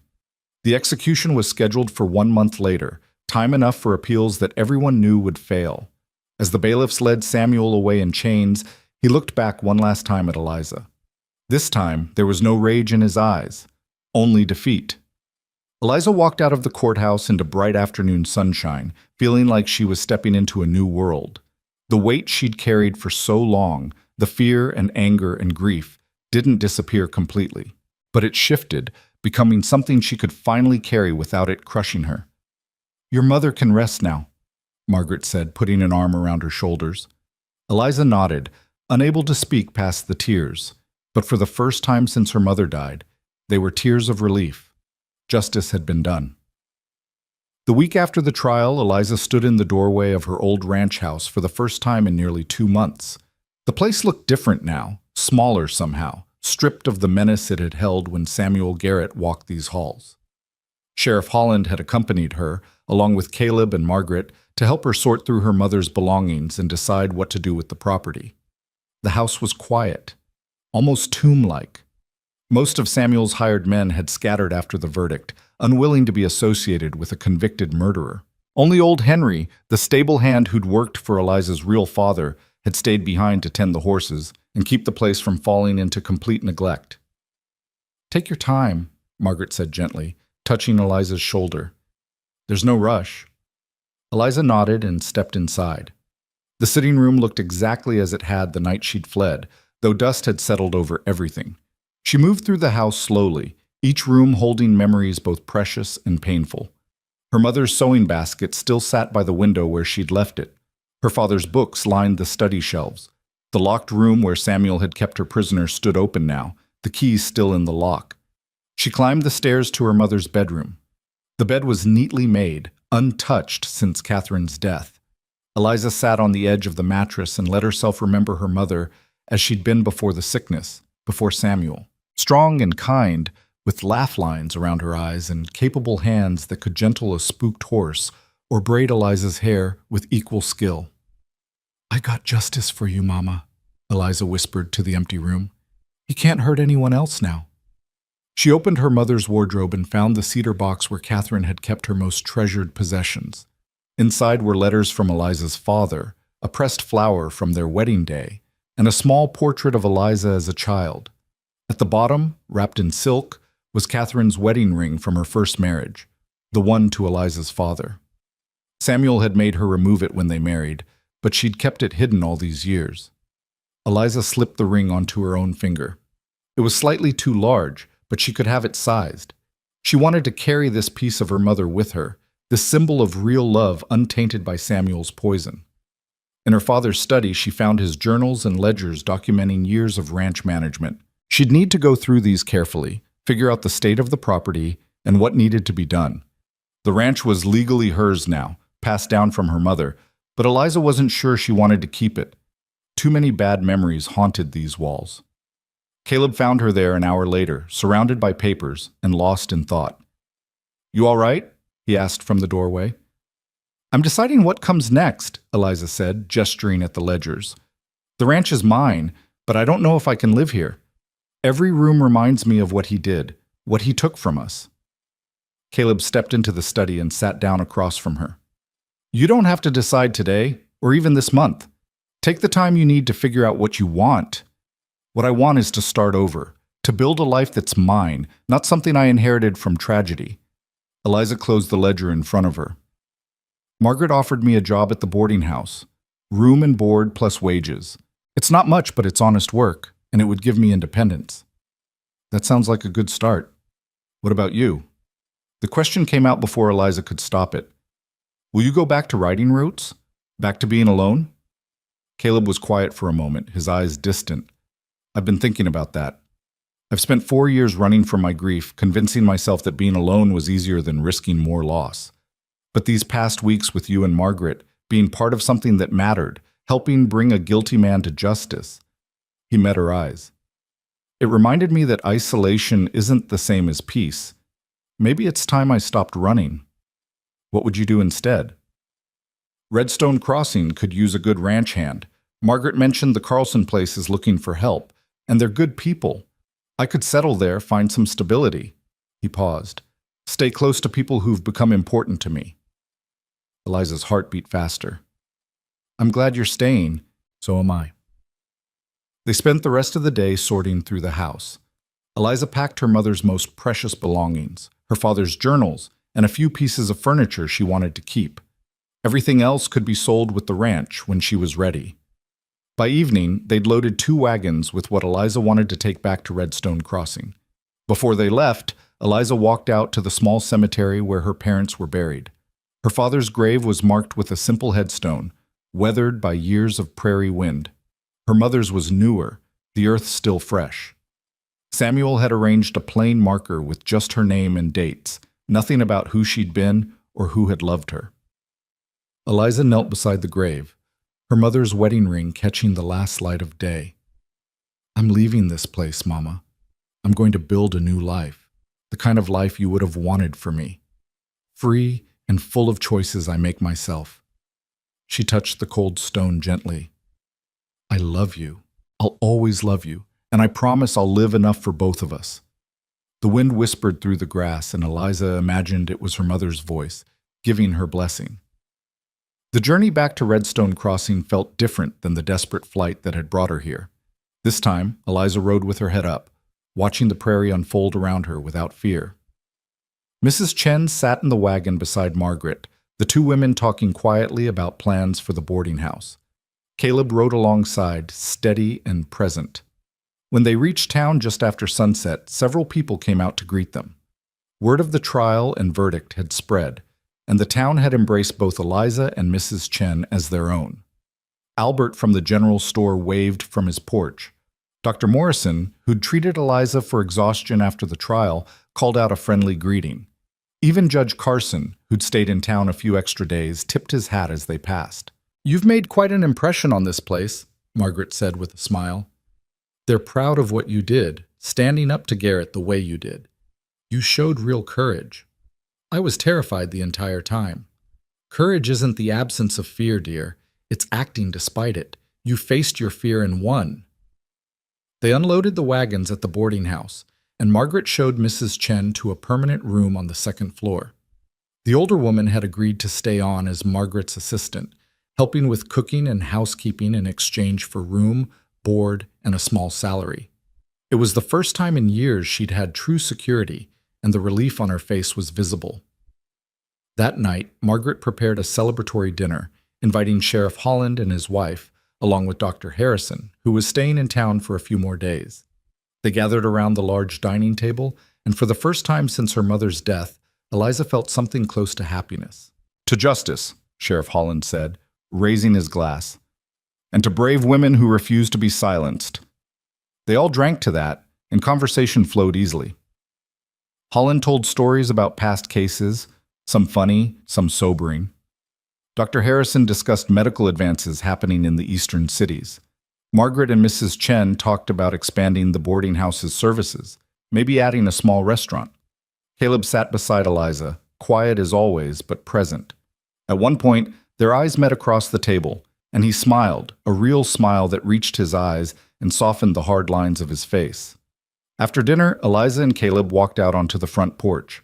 The night was cool and clear, stars scattered across the sky like diamonds on black velvet. The town was peaceful, windows glowing with warm light, the sound of a piano drifting from the saloon down the street. "This is a good place," Caleb said, leaning against the porch rail. "It is. I think I could be happy here."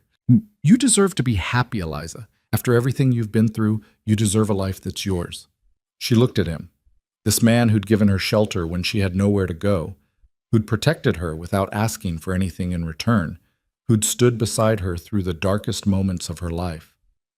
"I was so afraid of you that first night," she said quietly. "Standing outside your cabin in the rain, not knowing if you'd help me or hurt me. I remember the exact moment you opened the door, and I saw your face, and I thought, this is it. This is where my story ends." But it wasn't. No. It was where my story began. The real story, the one I get to write myself. She turned to face him fully. "You saved my life, Caleb. Not just by taking me in, but by helping me find the courage to fight back. I don't know how to thank you for that." "You don't need to thank me. Seeing you stand up in that courtroom, watching you take back your life, that was thanks enough." He paused, seeming to struggle with something. "Eliza, I need to tell you something. When I first met you, I saw someone who needed help, and I couldn't walk away from that. But somewhere along the way, it became more than duty or decency.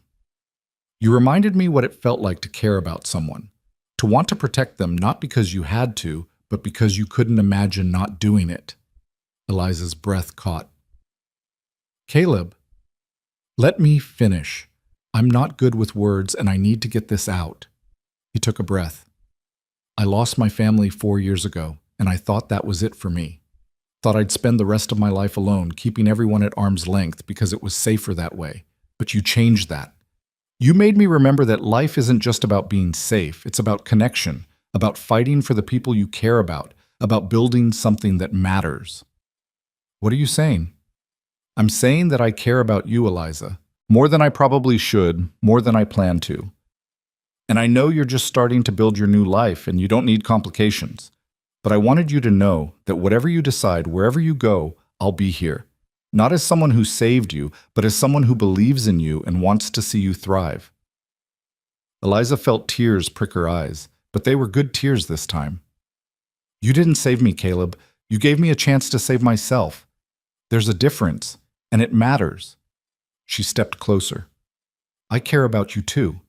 You're the first person who's ever looked at me and seen someone strong enough to fight, not someone who needed to be controlled or protected or managed.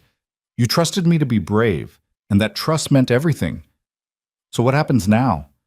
Now I build the life I want.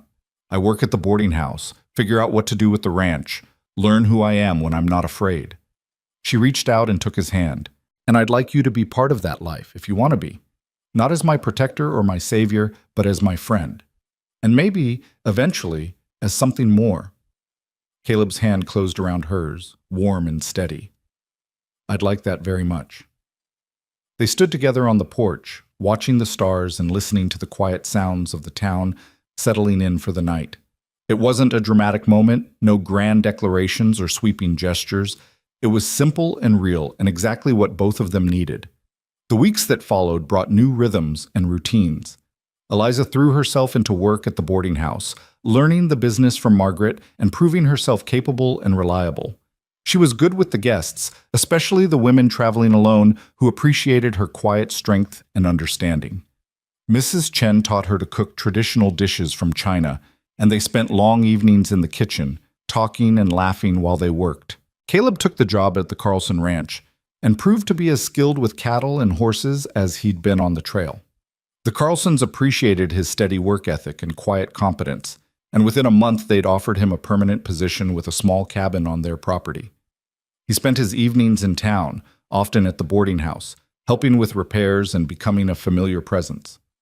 1 month after the trial, on the day of Samuel Garrett's scheduled execution, Eliza woke early and rode out to her mother's grave. She'd commissioned a new headstone, one that told the truth about who Catherine Monroe had been. Catherine Elizabeth Monroe, beloved wife and mother. Her kindness was her strength. Her love was her legacy. Eliza placed fresh wildflowers on the grave and sat in the grass, letting herself remember. Not the painful months of illness, but the years before. Her mother teaching her to ride, to read, to see the beauty in prairie sunsets. Her mother's laugh, her gentle hands, her fierce protection of those she loved.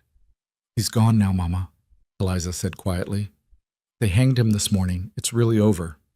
She stayed until the sun was high, thinking about justice and closure and what it meant to move forward. Samuel Garrett was dead, executed for his crimes, and while Eliza didn't feel joy at his death, she felt a weight lift from her shoulders. The man who'd killed her mother and tried to destroy her life was gone. He couldn't hurt anyone else ever again. When she returned to town, she found Margaret and Mrs. Chen in the kitchen, preparing lunch for the boarding house guests. They looked up when she entered, concern evident on their faces. "How are you feeling?" Margaret asked. "Lighter," Eliza said honestly. "Like I can finally breathe all the way. It's strange, isn't it? He's been dead less than a day, but already the world feels different." Mrs. Chen nodded. "Evil leaves a shadow. When it is removed, the light can return." That evening, Margaret threw a small dinner party to mark the unofficial end of the ordeal. It was just the core group who'd been there from the beginning. Eliza, Caleb, Mrs. Chen, Sheriff Holland and his wife, and Dr. Harrison, who'd returned to Millerton but come back for the occasion. "To new beginnings," Margaret said, raising her glass. They drank to that, and the conversation was lighter than it had been in weeks. Stories were told, plans were made. Sheriff Holland mentioned that the ranch was showing interest from several potential buyers, families looking for good land to settle. Dr. Harrison talked about a young doctor looking to establish a practice in a small town, someone who might be a good fit for Redstone Crossing. As the night wore on and guests began to leave, Eliza found herself alone with Caleb on the porch again. It had become their spot, this quiet space where they could talk without pretense. "How are you really feeling?" Caleb asked. "About today. About everything." Eliza thought about it carefully. "I thought I'd feel relieved when it was over. And I do, partly, but mostly I just feel tired, like I've been running for so long that I don't quite know how to stop. That'll come with time. You don't heal from something like this overnight." "I know, but I'm ready to start trying." She looked at him. "I've been thinking about the ranch. I'm going to sell it. Use the money to buy into the boarding house as Margaret's partner. She's been wanting to expand, maybe buy the building next door and turn it into a proper restaurant. With my investment, we could make it happen." "It sounds like a solid plan. You'd be good at running a business." "I hope so. I want to build something that's mine, something that helps people the way Margaret helped me. Women traveling alone, families passing through, people who need a safe place to rest." She paused. "And I want to create jobs. Mrs. Chen deserves security, and there are other women in this territory who could use honest work and fair wages." "You're thinking big." "I spent 18 years thinking small, letting other people define what I could be and do. I'm done with that." She turned to face him fully. "What about you? Are you happy at the Carlson place?" "I am. It's good work with good people, and it feels right to be settled somewhere." He smiled slightly. "And being close to town has its advantages." "Such as?" "Such as being able to see you every day." Eliza felt warmth spread through her chest. Over the past weeks, she and Caleb had grown closer, but they'd moved slowly, both of them learning to trust again. There had been no grand romantic gestures, just quiet moments of connection, hands touching as they worked side by side, conversations that stretched late into the night, the steady building of something real. "Caleb," she said softly, "I need you to know something. When I said I wanted you to be part of my life, I meant it. But I also need you to understand that I'm not looking for someone to take care of me or make decisions for me. I spent too long being controlled. I know, and I wouldn't want to be that person anyway. What I want is to be your partner, your equal, someone who stands beside you, not in front of you or behind you. He took her hand. I want to build a life with you, Eliza. Not my life that you fit into, and not your life that I'm just visiting, our life, together. Tears filled her eyes, but she was smiling. I want that too. He pulled her close, and she went willingly, resting her head against his chest and listening to the steady beat of his heart. For the first time in her life, being held by someone felt safe and right instead of suffocating.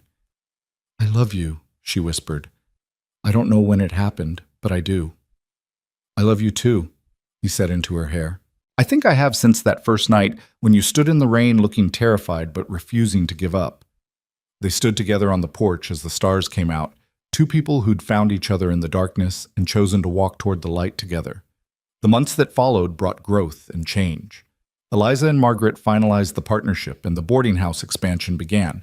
They hired 2 local women to help with the increased workload, and Mrs. Chen trained them in cooking and hospitality. The restaurant opened in late fall to enthusiastic business, becoming a gathering place for the town. The ranch sold to a young family from Kansas, the Hendersons, who had 3 children and dreams of building a life on the prairie. Eliza met with them before the sale was finalized, walking them through the property and telling them about her father's legacy, about the good years before Samuel Garrett arrived. My father loved this land, she told Mr. Henderson as they stood looking out over the pastures. He built something good here, something worth preserving. I hope you and your family will be happy here. Mr. Henderson, a kind-faced man with calloused hands and honest eyes, nodded seriously. We'll take good care of it, Miss Monroe. I promise you that. And Eliza believed him. Watching the Henderson children run through the fields, hearing their laughter echo in spaces that had been silent for too long, she felt a sense of peace. The ranch would be a home again, filled with life and love instead of fear and control. With the money from the sale, Eliza and Margaret purchased the building next door and began renovations. They hired local craftsmen, created jobs, and invested in the community. The restaurant, which they named Catherine's Table in honor of Eliza's mother, became known throughout the territory for its excellent food and warm hospitality. Mrs. Chen became the head chef, bringing her skill and creativity to every dish. She trained other women in the culinary arts, passing on knowledge and creating opportunities. She also began teaching English classes in the evenings, helping new immigrants navigate their adopted home. Caleb continued working at the Carlson Ranch, but spent most of his free time in town. He and Eliza courted properly, with walks along the creek, dinners at the boarding house, and long conversations about their hopes and dreams. The whole town watched their relationship bloom, offering knowing smiles and quiet approval. One evening in December, nearly 6 months after Eliza had first stumbled to Caleb's door in the rain, he took her to the place where the creek widened into a small pond. The water was still, reflecting the winter sunset in shades of orange and pink. Snow dusted the ground, and their breath formed clouds in the cold air. I wanted to bring you here, Caleb said, because this is where I came the day after I buried my wife and daughter. I stood right here and decided I was done living. Not that I'd kill myself, but that I'd just exist, going through the motions without really being alive. Eliza took his hand, saying nothing, letting him continue. I told myself it was easier that way, safer. If I didn't let anyone in, I couldn't lose anyone else. I spent 4 years convincing myself that isolation was strength, that being alone was the same as being independent. He turned to look at her. But then you happened. And you reminded me that life is worth living, even when it's hard, even when it hurts. You showed me that courage isn't about never being afraid. It's about being afraid and moving forward anyway. He pulled a small box from his pocket, and Eliza's breath caught. Eliza Monroe, you are the bravest person I've ever met. You faced your worst fear and won. You took your life back and built something beautiful from the ashes. You could have let what happened to you make you hard and bitter, but instead you chose kindness. You chose to help others, to create opportunities, to make the world better. He opened the box, revealing a simple gold band with a small blue stone. I would be honored, more honored than I can say, if you'd let me spend the rest of my life standing beside you. Will you marry me? Tears streamed down Eliza's face, but she was smiling wider than she ever had. Yes, yes, absolutely yes. He slipped the ring onto her finger, and she threw her arms around his neck, laughing and crying at the same time. He lifted her off her feet, spinning her around while the sunset painted the sky in colors that seemed impossibly bright. When he set her down, she cupped his face in her hands. I was so afraid of you that first night, and now I can't imagine my life without you. You never have to, he promised. I'm not going anywhere. Neither am I, she said. We're building something together, Caleb, something real and lasting, and I've never been more sure of anything in my life. They stood together by the pond as darkness fell, making plans and dreaming dreams, two souls who'd found each other in the storm and chosen to build a shelter together. The wedding took place in the spring, when wildflowers covered the prairie and the air smelled of new grass and possibility. They married in the garden behind the boarding house, surrounded by everyone who'd helped them through the darkness. Margaret stood as Eliza's witness, tears streaming down her face throughout the ceremony. Mrs. Chen prepared a feast that brought together flavors from 3 continents, a celebration of cultures and connections. Sheriff Holland gave a toast about justice and new beginnings, about how sometimes the hardest fights lead to the sweetest victories. Dr. Harrison, who'd made the journey from Millerton, spoke about healing and resilience. Even old Henry from the ranch came, bringing news that the Henderson family was thriving and that the land was being cared for with love. Eliza wore a simple white dress that Margaret had helped her make, with lace from her mother's wedding gown sewn into the bodice. She wore her mother's wedding ring on a chain around her neck, keeping Catherine close to her heart. As she and Caleb spoke their vows, she felt her mother's presence, felt her approval and pride. I promise to stand beside you, Caleb said, his voice steady and sure. Not in front of you to shield you, and not behind you to push you. Beside you, as your equal and your partner. I promise to trust your strength, to support your dreams, and to love you with everything I have for as long as I live. Eliza's voice shook slightly, but her words were clear. I promise to build a life with you, not around you. I promise to share my fears and my hopes, to let you in when it's hard, and celebrate with you when it's good. I promise to choose you every day, the way you chose me that stormy night when you opened your door to a stranger. You gave me shelter, and together we've built a home. When they kissed, the assembled guests cheered and applauded. The celebration lasted long into the night, with music and dancing and laughter that echoed across the prairie. As the party wound down and guests began to leave, Eliza and Caleb slipped away to the porch, their special spot, one last time before heading to the small house Caleb had built on the edge of town. Mrs. Ward, Caleb said, testing out her new name. How does it sound? Perfect, Eliza said, leaning against his shoulder. Though I've been thinking, what if we keep both names, Eliza Monroe Ward? That way I honor where I came from while embracing where I'm going. I like that, Caleb said. It's very you, independent and traditional all at once. They sat in comfortable silence for a while, watching the stars come out one by one. Do you ever think about that night? Eliza asked quietly. The storm, the cabin, how everything could have gone so differently? All the time, Caleb admitted. Sometimes I think about what would have happened if I hadn't opened the door. If I'd been somewhere else, if you'd ridden past in the dark. I think about all the ways we might have missed each other. But we didn't. No, we didn't, and I'm grateful for that every single day. Eliza looked up at the stars, thinking about fate and choice and all the moments that had led her here. My mother used to say that the prairie teaches you to be strong because there's nowhere to hide. You face the storm or you die. I used to think that was harsh, but now I understand. Sometimes the only way through is straight ahead, even when you're terrified. You faced your storm, Caleb said, and you came through it stronger. We both did, Eliza corrected. We faced it together. The years that followed were full and rich.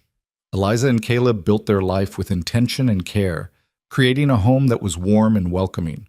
They had 3 children over the next 5 years, 2 daughters and a son, and raised them with love and respect, and the understanding that strength came from choosing yourself, not from controlling others. The boarding house and restaurant continued to thrive.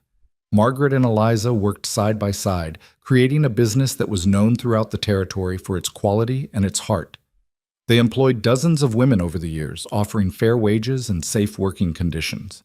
Many of their employees were like Mrs. Chen had been, women who needed a second chance or a safe harbor from difficult circumstances. Mrs. Chen became like a grandmother to Eliza's children, teaching them to cook and sharing stories about her homeland. She lived to be 83, passing peacefully in her sleep with her chosen family around her. Her funeral was attended by over 100 people whose lives she'd touched, and Eliza cried for the loss of the woman who'd been brave enough to speak the truth when it mattered most. Sheriff Holland retired after 20 years of service, and when the town held a celebration in his honor, he told the story of Eliza's case, calling it the most important work he'd ever done. Justice isn't just about punishing the guilty, he said. It's about protecting the innocent and giving them the chance to build the lives they deserve. The ranch continued to flourish under the Hendersons' stewardship. Eliza visited occasionally, bringing her children to see where their grandfather had lived and worked. She told them stories about her father's kindness, her mother's strength, and the legacy they'd left behind. She also told them the truth about Samuel Garrett, about what he'd done and how she'd fought back, because she believed that children needed to understand that sometimes good people had to be brave in the face of evil. Caleb worked at the Carlson Ranch for 10 years before deciding to start his own business, training horses and teaching horsemanship. He had a gift for working with troubled animals, the same patience and understanding he'd shown Eliza that first night. His reputation spread, and soon people were bringing horses from 3 territories away for him to work with. On their 10th anniversary, Caleb surprised Eliza with a trip to the pond where he'd proposed. The children stayed with Margaret, and they spent the weekend in the small cabin Caleb had built there, talking and laughing and remembering all the ways their lives had changed. "Do you have any regrets?" Caleb asked as they sat by the water on their last evening. Eliza thought about it carefully. She thought about her mother, about the years stolen by Samuel Garrett's cruelty. She thought about the fear and the pain and the long road to justice. "I regret that my mother didn't live to see this," she said finally. "I regret the life she could have had if Samuel hadn't poisoned her. But I don't regret fighting back. I don't regret telling the truth, or standing up in that courtroom, or any of the hard choices I made along the way. Those choices led me here, to this life with you, and I wouldn't trade that for anything. Not even for a life where you never had to be afraid." "Fear taught me courage," Eliza said. "Without the darkness, I wouldn't appreciate the light. Without the storm, I wouldn't have found your cabin. Without losing my mother, I wouldn't have learned how strong I really am." She took his hand. "I wouldn't choose the pain, but I've made peace with it. It's part of my story, but it doesn't define me anymore." "What defines you now?" Eliza smiled. "Choice, love. The family we've built and the life we've created, the women we've helped and the community we're part of. I'm defined by what I've built, not by what was done to me." Caleb pulled her close, and they watched the sun set over the pond, painting the water in shades of gold and rose. 20 years after that first stormy night, Eliza stood in the garden of the boarding house, now a thriving hotel and restaurant complex, watching her oldest daughter get married. Catherine, named for her grandmother, was strong and independent, with Eliza's determination and Caleb's steady calm. She was marrying a teacher from back east, a man who respected her intelligence and supported her dreams of opening a school. As Eliza watched her daughter speak her vows, she thought about legacy and the ways love ripples forward through generations. Her mother had loved her fiercely, and that love had given Eliza the courage to run. Margaret had opened her home and her heart, showing Eliza what chosen family meant. Mrs. Chen had risked everything to tell the truth, proving that courage came in many forms. And Caleb had opened his door on a stormy night, choosing compassion over caution, and in doing so had saved not just Eliza's life, but his own. All of these acts of love and courage had led to this moment, to Eliza's daughter standing in the sunshine promising her life to someone who would cherish her. After the ceremony, Margaret, now in her 70s but still sharp and energetic, pulled Eliza aside. "Your mother would be so proud," she said, echoing words she'd spoken many times over the years. "Look at everything you've built. The business, the family, the life. You took the worst thing that ever happened to you and turned it into something beautiful." "I had help," Eliza said, squeezing Margaret's hand. "I couldn't have done any of it without you." "Maybe, but you were the one who had the courage to knock on a stranger's door in the middle of a storm. You were the one who stood up in that courtroom and demanded justice. You were the one who chose to build instead of breaking down." Margaret's eyes were bright with tears. "You chose courage, Eliza, again and again and again. That's what made all the difference." That night, after the guests had left and the children were asleep, Eliza and Caleb sat on their porch, as they had countless times before. The prairie stretched out before them, peaceful under the stars. "Do you ever think about where we'd be if I hadn't run that night?" Eliza asked. "If I'd stayed at the ranch, married Thomas Burdock like Samuel wanted?" "You wouldn't have stayed," Caleb said with certainty. "You're too strong for that. You would have found another way, another time." "Maybe, but I'm glad it happened the way it did. I'm glad the storm brought me to your door." "So am I." Caleb took her hand, their fingers interlacing in a gesture as familiar as breathing.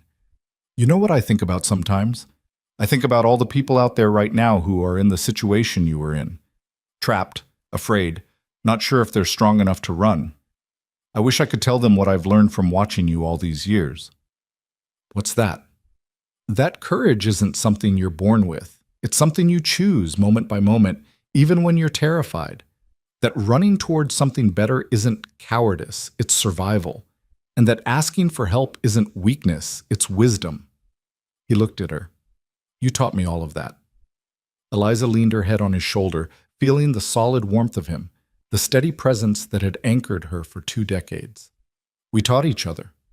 You showed me that not all men are like Samuel Garrett, that kindness and strength can exist in the same person, that love doesn't have to mean control."